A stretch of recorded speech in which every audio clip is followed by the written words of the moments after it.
బులెటిన్లో breaking news చూస్తున్నాం. Formula ఈ కార్ రేసులో ఏసీబీ విచారణకు హాజరు కాకుండా వెళ్లిపోయిన బీఆర్ఎస్ వర్కింగ్ ప్రెసిడెంట్ కేటీఆర్కు ఏసీబీ అధికారులు బిగ్ షాక్ ఇచ్చారు.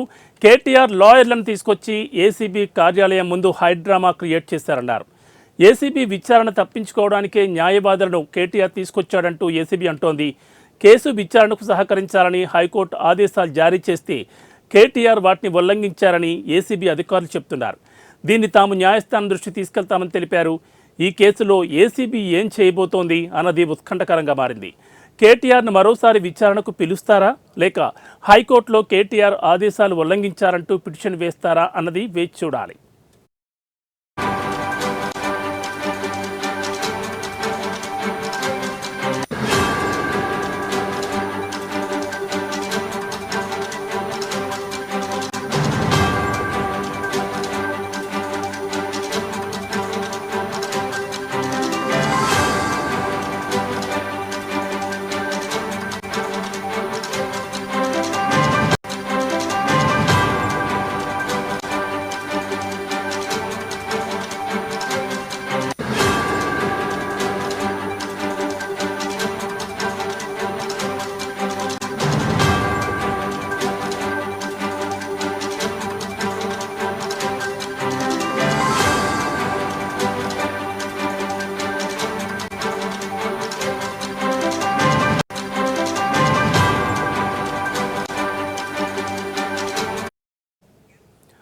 ఫార్ములా ఈ కార్ రేసులో ఏసీబీ విచారణకు హాజరు కాకుండా వెళ్లిపోయిన బీఆర్ఎస్ వర్కింగ్ ప్రెసిడెంట్ కేటీఆర్కు ఏసీబీ అధికారులు బిగ్ షాక్ ఇచ్చారు.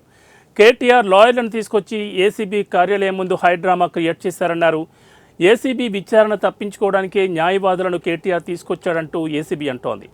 కేసు విచారణకు సహకరించాలని హైకోర్టు ఆదేశాలు జారీ చేస్తే కేటీఆర్ వాటిని ఉల్లంఘించారని ఏసీబీ అధికారులు చెబుతున్నారు. దీన్ని తాము న్యాయస్థానం దృష్టికి తీసుకెళ్తామని తెలిపారు.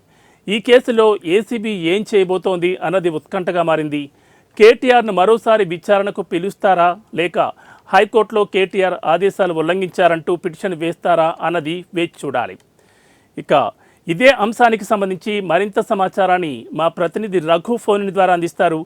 రఘు, చెప్పండి, ఈ కార్ రేసులో కేటీఆర్ ఇవాళ ఏసీబీ అధికారుల ముందు హాజరయ్యారు. దాదాపు 45 నిమిషాల పాటు ఏసీబీ అధికారుల ముందు ఆయన వెయిట్ చేసిన పరిస్థితి.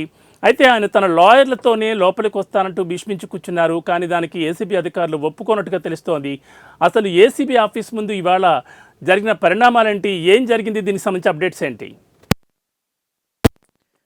థ్యాంక్ యూ రాజు. గత కొంతకాలంగా మనం చూస్తున్నాం, ఏదైతే హైకోర్టు నుంచి కూడా మనకి కోర్టు నుంచి నోటీసులు రావడం, ఫార్ములా ఈ రేస్కి సంబంధించింది ఇష్యూ నడుస్తూనే ఉంది. అయితే కేటీఆర్ ఏదైతే దీనికి సంబంధించి ఫార్ములా ఈ కార్ రేస్కి సంబంధించి ఏసీబీ వాళ్ళు ఈరోజు విచారణకి హాజరు కావాల్సిందిగా చెప్పారు. అయితే ఈ హాజరు కావడానికి నందినగర్లో తన నివాసం నుంచి బయలుదేరిన ఏసీబీ కార్యాలయానికి తన లాయర్తో కలిసి చేరుకోవడం కేటీఆర్ జరిగింది. అయితే కార్యాలయం లోపలికి లాయర్తో అనుమతించడానికి పోలీసులు నిరాకరించినట్టుగా తెలుస్తుంది. అయితే దానికి సంబంధించి 45 నిమిషాల వరకు, గంట వరకు అక్కడ వాగ్వాదం అయితే జరిగింది. అయితే లాయర్లను పోలీసులు లోపలికి అనుమతించకపోవడం, ఒంటరిగానే లోపలికి వెళ్ళాలంటూ వాళ్ళు వాగ్వాదానికి దిగడం, దాంతో పోలీసులు 40 నిమిషాల పాటు కేటీఆర్తో వాగ్వాదించుకున్నారు. అలాగే లాయర్ను ఎందుకు లోపలికి అనుమతించలేదంటూ అందుకు గల ఆదేశాలు చూపించాలంటూ కేటీఆర్ ఆఫీస్ సమీపంలోనే వేచి ఉన్నారు.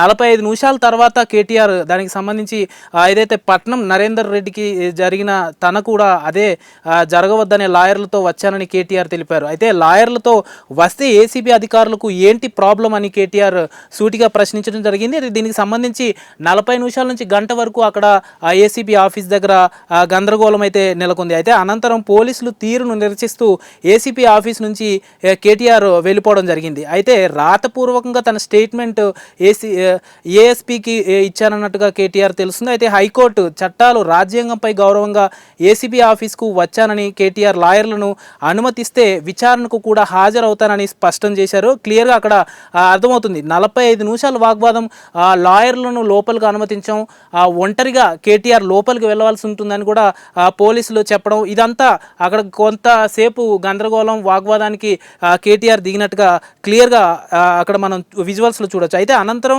అక్కడ నుంచి నేరుగా కేటీఆర్ 45 నిమిషాల తర్వాత పోలీసులతో వాగ్వాదించుకున్న తర్వాత అక్కడ నుంచి తెలంగాణ భవన్కు కేటీఆర్ చేరుకున్నట్టుగా తెలుస్తుంది. అయితే తెలంగాణ భవన్ వద్ద ఎలాంటి ఉద్రిక్త పరిస్థితులు చోటు చేసుకోకుండా ఉండేందుకు పోలీసులు భారీగా భద్రత మోహరించారు. అయితే చుట్టుపక్కల అక్కడ ఎటువంటి అవాంఛనీయ సంఘటనలు లేకపోతే ఏమన్నా గొడవలు జరిగే సందర్భాలు ఏమన్నా రావచ్చనే దీంతో అక్కడ ఏర్పాట్లు అయితే పోలీసులు భారీ బందోబస్తు అయితే ఏర్పాటు చేశారు. దీనికి సంబంధించి ఏసీబీ ఆఫీస్ దగ్గర అయితే ఏసీబీ వాళ్ళ రియాక్షన్స్ కూడా ఏంటి అనేది, ఏం జరుగుతుంది ఏంటి, ఇప్పుడు కేటీఆర్ లాయర్ని తీసుకుని రావడం, వాళ్ళు అంగీకరించకపోవడం, ఈరోజు విచారణ ఉన్నప్పటికీ ముందుగానే దీనికి సంబంధించిన విషయం ఎటువంటిది ఇంటిమేషన్ లేకుండా డైరెక్ట్గా లాయర్ని తీసుకుని రావడం ఏంటి అని కూడా ఏసీబీ వాళ్ళు దీనికి సంబంధించి సీరియస్ అవ్వడం జరుగుతుంది. రాజు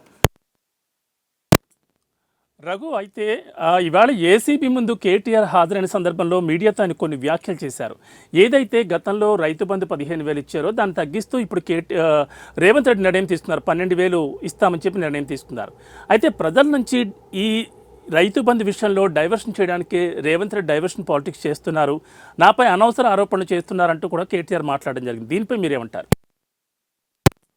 రాజు, మనం క్లియర్గా చెప్పొచ్చు, ప్రతి దానికి మనం ఏ ఇష్యూ జరిగినా, ఎవరు అరెస్ట్ జరిగినా, ఏ మంత్రి అరెస్ట్ జరిగినా, మనం రీసెంట్గా మనం అల్లు అర్జున్ విషయం చూడొచ్చు. ఏ టాపిక్ చూసినా కేటీఆర్ బీఆర్ఎస్ వర్కింగ్ ప్రెసిడెంట్ ఏదైతే ప్రతి విషయం పొలిటికల్ డైవర్షన్, ఇది ప్రతిదీ పబ్లిక్ విషయం కావచ్చు, అసెంబ్లీలో జరిగిన విషయాలు కావచ్చు, ప్రతిదానికి పబ్లిక్ డైవర్షన్, రైతు బంధు విషయం కావచ్చు, వీళ్ళు ఇచ్చే పథకాలు కావచ్చు, వీటన్నిటిని డైవర్షన్ చేయడానికి అంటే వేరే విధంగా ప్రేరేపిస్తూ పబ్లిక్ని డైవర్షన్ చేస్తున్నారంటూ కూడా కేటీఆర్ మొదటి నుంచి ఆరోపణ చేస్తున్నారు. మనం నిన్న రైతు బంధు ఏదైతే 15,000 నుంచి 12,000కి కుదించడం, 12,000 కూడా ఇప్పుడు కొంతమందికి మనం క్లియర్గా చెప్పచ్చు 25,283 కోట్లు వరకు రైతు బంధు ఏదైతే బీఆర్ఎస్ పార్టీ ఫస్ట్లో మనకి బడ్జెట్ చెప్పిందో అదే బడ్జెట్ని కేటీఆర్ తీసుకుని 25,283 కోట్లను కుదించుకుంటూ, అంటే 25,000 ఏదైతే సాగు భూమి ఉందో వాటికి సంబంధించి ఇవ్వడం జరుగుతుంది. దాని తర్వాత ఈ 2,283 కోట్లు అయితే వృధాగా పోతుందంటూ కూడా బీఆర్ఎస్ పార్టీ మీద కేటీఆర్ క్లియర్గా విమర్శ చేయడం జరిగింది. దానికి సంబంధించి కూడా కేటీఆర్ మీడియాతో మాట్లాడారు నిన్న. అయితే రైతు భరోసా అమలు చేసిన CM Revanth Reddy diversion politics చేస్తున్నారని, అందులో భాగంగానే ఏసీబీ డ్రామాను కూడా నడుపుతున్నారంటూ కూడా పూర్తిగా మండిపాటు పడడం జరిగింది. ఏదైతే కేటీఆర్ దీనికి సంబంధించి గతంలోనే ప్రతి విషయంలో కూడా సినిమాకి ఏదైతే అల్లు అర్జున్కి సంబంధించిన ఇష్యూ జరిగినప్పుడు కూడా ఇదంతా పొలిటికల్ డైవర్షన్, పబ్లిక్ని డైవర్షన్ చేస్తున్నారంటూ కూడా గతం నుంచి విమర్శిస్తున్నారు. అయితే దీనికి తనతో ఏసీబీ ఆఫీస్కు పిలిచి తన ఇంట్లో ఏసీబీ రైడ్స్ చేసేందుకు రేవంత్ కుట్ర పన్నుతున్నారని కూడా క్లియర్గా కేటీఆర్ ఆరోపణలు అయితే చేయడం జరిగింది. రైడ్స్ చేసి ఏదో ఒకటి అక్కడ పెట్టి తన మీద అసాంఘిక ఏదో ఒకటి నింద మోపడానికి లేకపోతే అరెస్ట్ చేయడానికి ఇవన్నీ ఒక డ్రామా ప్లాన్స్గా క్లియర్గా అర్థమవుతుందని, ఇక పోలీసులపై తనకు నమ్మకం లేదని కూడా క్లియర్గా కేటీఆర్ చెప్పారు. ఏదైతే గతంలో మనం చూసాం పట్నం నరేందర్ రెడ్డి ఇవన్నీ స్టేట్మెంట్స్ ఇచ్చినట్లుగా చూస్తుంటే కేటీఆర్ ఆరోపణల విషయానికి వస్తే తను చేసే ఆరోపణలు ఈ రేవంత్ రెడ్డి ఇదంతా కాంగ్రెస్ ప్రభుత్వం గతంలో ఏదైతే మా ప్రభుత్వం మీద నిందలేయడం, అదే రైతు బంధుకు సంబంధించి కావచ్చు, వేరే ఈ ఫార్ములా రేస్కి సంబంధించి కావచ్చు, ఇవన్నీ ఏసీబీని పెట్టుకొని కేసులు ఇరికించడం ఇవన్నీ చేస్తూ ఉందని చెప్పి కూడా క్లియర్గా మనకి కేటీఆర్ ప్రతి ప్రెస్ మీట్లో కూడా చెప్తూ ఉన్నారు. రాజు, రఘు, ఫైనల్గా చెప్పండి, అంటే ఈరోజు ఉదయం నుంచి జరిగిన పరిణామాలు చూస్తే కేటీఆర్ 45 నిమిషాల పాటు అక్కడ వెయిట్ చేసి ఆయన తెలంగాణ భవన్కి వెళ్ళిపోవడం జరిగింది. అయితే నెక్స్ట్ స్టెప్ ఏసీబీ అధికారులు ఏ విధంగా తీసుకోబోతున్నారు? మళ్ళీ కోర్టుకు వెళ్తారా, లేకపోతే కోర్టు ఏదైతే విచారణకు హాజరు కమ్మందో దాన్ని కేటీఆర్ ధిక్కరించడం జరిగింది, లేక మళ్ళీ ఆయనకు నోటీసులు ఇచ్చి మళ్ళీ ఏసీబీ అధికారులు ఎదుట హాజరు పమ్మని నోటీసులు ఇస్తారా? ఏం జరగబోతోంది? రాజు, మనం క్లియర్గా చూడొచ్చు, ఏదైతే లాయర్తో ఏసీబీ విచారణకు వచ్చిన కేటీఆర్ చట్టాన్ని గౌరవించి విచారణకు వచ్చా అంటూ కూడా ఒక స్టేట్మెంట్ చెప్పడం జరిగింది. అదే లాయర్ అంటే వాళ్ళకు ఇచ్చిన లాయర్ వస్తే వాళ్ళకు వచ్చిన ఇబ్బంది ఏంటి అంటూ కూడా ఏసీబీని ప్రశ్నించడం జరిగింది. నన్ను ఏసీబీ విచారణకు పిలిచి నా ఇంటిపై రైట్స్ చేయాలనే ప్లాన్ చేశారని కూడా క్లియర్గా చెప్తున్నారు. నా ఇంట్లో వాళ్ళే ఏదో ఒకటి పెట్టి కేసులు ఇరికించాలని ప్లాన్ చేస్తున్నారని కూడా కేటీఆర్ చెప్తున్నారు. గతంలో నుంచి కూడా చెప్పొచ్చు, రైతు భరోసాకి సంబంధించి విషయం కావచ్చు, ఫ్రీ టికెట్స్ బస్సు గురించి కావచ్చు, లేకపోతే సినిమా టికెట్ల పెంపు విధానం కావచ్చు, ఏదైతే పుష్ప సినిమా తొక్కిస్లాట్లో చనిపోయిన విషయం కావచ్చు, ప్రతి విషయంలో కూడా ఏదో ఒక దాంట్లో ఇరికిచ్చి పబ్లిక్ డైవర్షన్ చేసి అలాగే బీఆర్ఎస్ నాయకుల్ని కావచ్చు లేకపోతే ప్రశ్నించి ప్రెస్ మీట్ పెట్టి దానికి సంబంధించి నేను విమర్శ చేసినా కూడా దీనికి సంబంధించి ఇలా సీరియస్ అవుతూ ఏసీబీలో ఏ కేసులో ఇరికించాలని కూడా గతంలో కేటీఆర్ చెప్పడం జరిగింది. అయితే న్యాయవాదులు అనుమతించాలని కోర్టు ఆర్డర్లో ఎక్కడా లేదంటూ కూడా ఏసీబీ పోలీసులపై నమ్మకం లేదంటూ కూడా లాయర్లతో వచ్చా అంటూ కేటీఆర్ చెప్పడం జరిగింది. నాతో లాయర్లు ఉంటే వాళ్ళకు అభ్యంతరం ఏంటి? పట్నం నరేందర్ రెడ్డి విషయంలో తప్పుడు స్టేట్మెంట్ రికార్డ్ చేశారు, అయితే కోర్టులో తీర్పు రిజర్వ్ అయ్యాక వీళ్ళ డ్రామాలు ఏంటో అంటూ కూడా ప్రశ్నించడం జరిగింది. నేను చెప్పినది చెప్పినట్లు రాసుకోవడానికి లాయర్లను వద్దంటున్నారంటూ కూడా కేటీఆర్ ఏదైతే ఆవేదన చెందడం జరిగింది. ఇవన్నీ స్టేట్మెంట్ ఇచ్చినప్పటికీ రాసుకోవడానికి లాయర్లు ఉన్నారు కాబట్టి డ్రామాలతో డైవర్షన్ చేయడం తప్ప మరొకటి లేదంటూ కూడా కేటీఆర్ క్లియర్గా చెప్పడం జరిగింది. ఏదైతే ఇప్పుడు మనం ఏసీబీకి సంబంధించి ఏసీబీ ఆఫీస్ దగ్గర కేటీఆర్ లీగల్ టీంతో కలిసి వెళ్ళడంపై పోలీసులు అభ్యంతరం వ్యక్తం చేయడం, తర్వాత కేటీఆర్కు ఏసీబీ మరో నోటీసులు ఏమైనా ఇచ్చే అవకాశం ఉంది.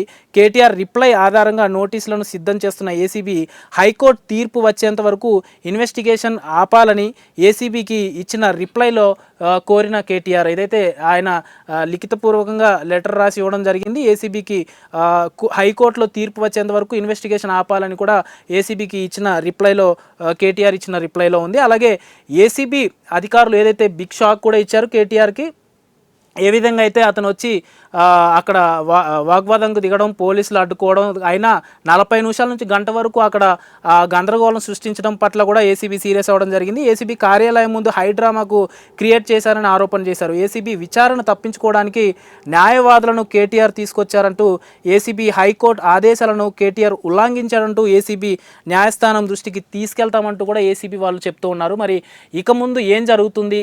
మళ్ళీ ఏసీబీ దీనికి సంబంధించి విచారణకు కేటీఆర్ని పిలవడం జరుగుతుందా, లేకపోతే హైకోర్టుకి వెళ్ళి దీని మీద లీగల్ యాక్షన్ ఏమన్నా తీసుకోవడం జరుగుతుందా ఏంటి అనేది వేచి చూడాలి. Raj Kumar. Right, thank you Raghu. మొత్తానికి ఫార్ములా ఈ కార్ రేసుకు సంబంధించి ఉదయం నుంచి కూడా ఏసీబీ ఆఫీస్ ముందు నాటకీయ పరిణామాలు అయితే చోటు చేసుకున్నాయి. ఏదైతే కోర్టు కేటీఆర్ను ఏసీబీ ముందు హాజరు కావాలని చెప్పిందో ఈరోజు దానికి అనుగుణంగానే కేటీఆర్ హాజరయ్యారు. అయితే కేటీఆర్ తన లాయర్లతో మాత్రమే విచారణకు హాజరవుతానని పట్టుబట్టారు. దానికి ఏసీబీ అధికారులు ఒప్పుకోకపోవడంతో దాదాపు 45 నిమిషాల పాటు ఏసీబీ ఆఫీస్ ముందు కేటీఆర్ వెయిట్ చేసి అక్కడి నుంచి తెలంగాణ భవన్కు వెళ్ళిపోయారు. ఆ తర్వాత ఏసీబీ అధికారులు మళ్ళీ కోర్టు ఏదైతే తీర్పిచ్చిందో దాన్ని ధిక్కరించినందుకు మళ్ళీ కోర్టుకు వెళ్తారా, లేక మళ్ళీ ఏసీబీ అధికారులు కేటీఆర్కు నోటీసులు ఇచ్చి విచారణకు పిలుస్తారనేది కూడా